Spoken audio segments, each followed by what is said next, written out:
đâu cái ly nọ nữa cha cái lò nọ ta như chỉ như tôi như cái tí này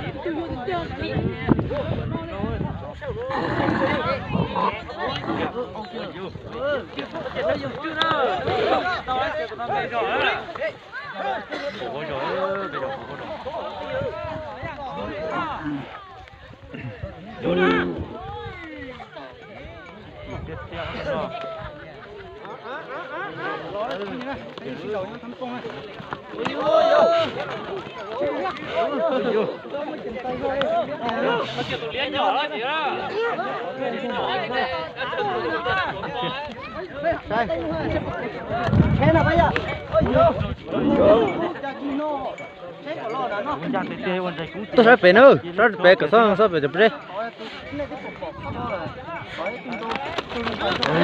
Ô,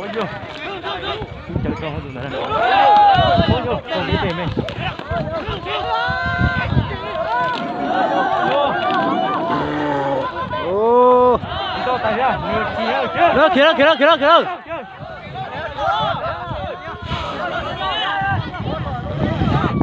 Ô.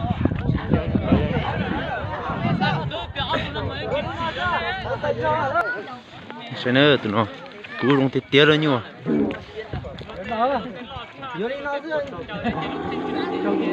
Cú rong thì tiếc. Nhiều đâu thì tiếc rồi tụi nó. Tôi chạy tôi kia lên đó, rồi bán cái nó lon đau hơn nữa. Nhưng mà mất kể. Cái gì như tôi giờ chỉ mua cả tôi mua tài thế đi. Rồi nó.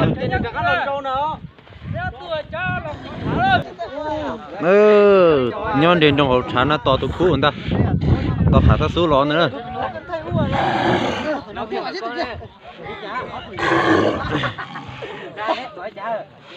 Khá sát số chèn đi lo kia nữa.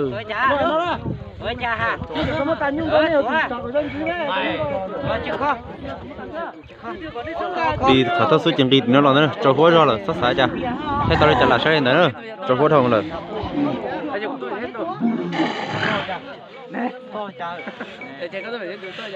Tôi họ cũng là mà quay lại tôi hay xếp một tổ chỉ to chip lâu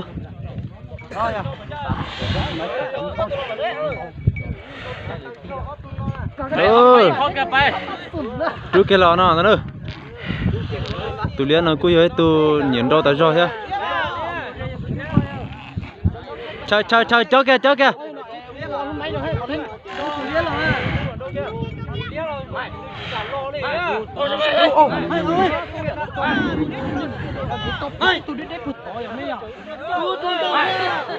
em lần có tụi chú chỉ lấy ạ tụi chú có chỉ lấy cho luôn à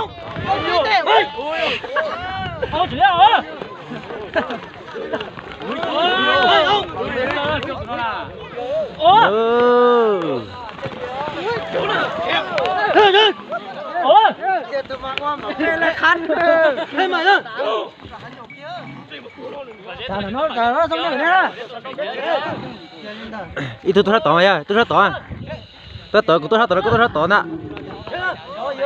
thế lịch bỏ nè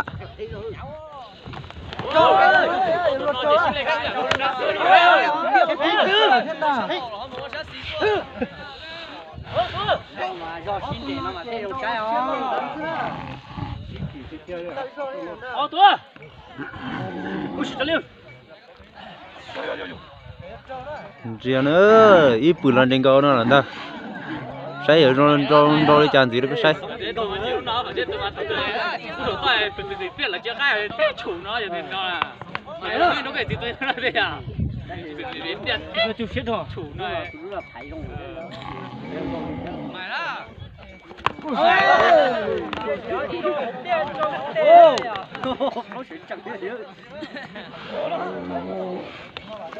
đó tụi nó mà nó mà chẳng nó nhiều chứ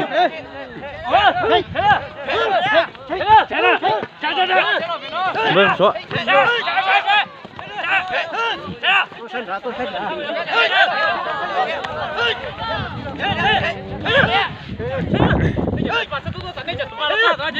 Tôi sắp para tôi là nó sẽ như à.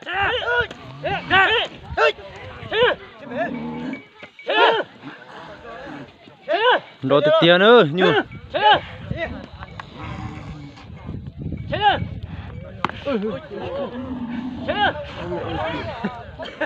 con mẹ chỉ mà thôi rồi đó. Mày đó.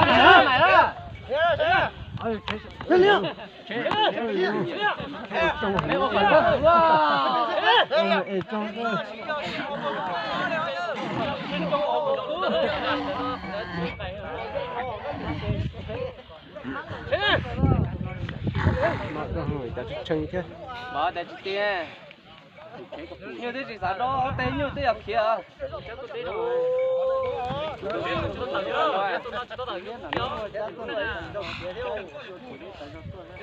Hỗ trợ tiền nè, chạy.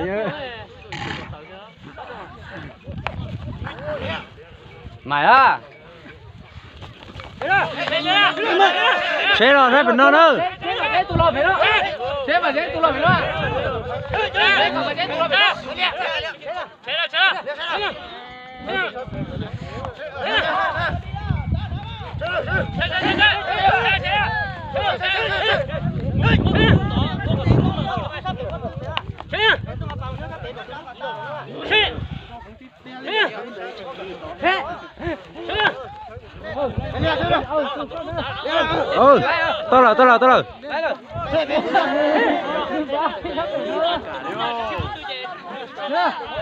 Tới rồi.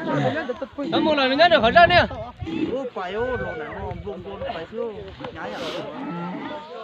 Chẳng này chính giờ nó phải hay này anh về nè.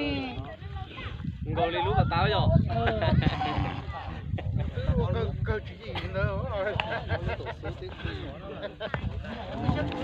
Nó phải hay thế. Phải hay. Chị tao muốn tao của ai hả? Rồi, chỉ xong tao của kia nó rồi đi. Ok. Mày á.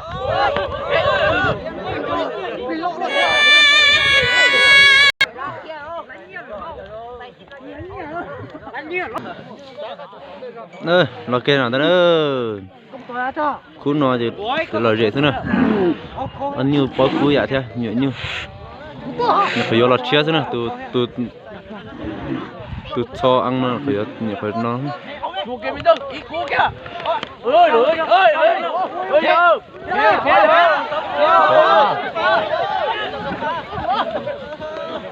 Có chứng đồ trò ra này sai rồi.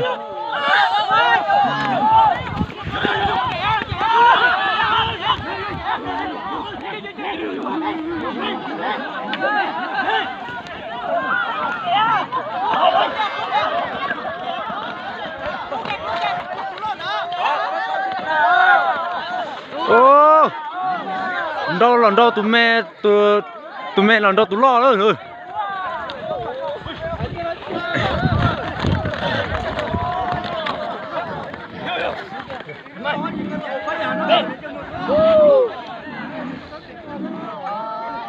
Ô,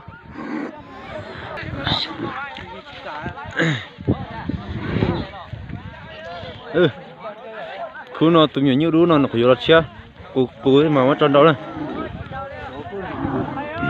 tụi nó trở tốt luôn.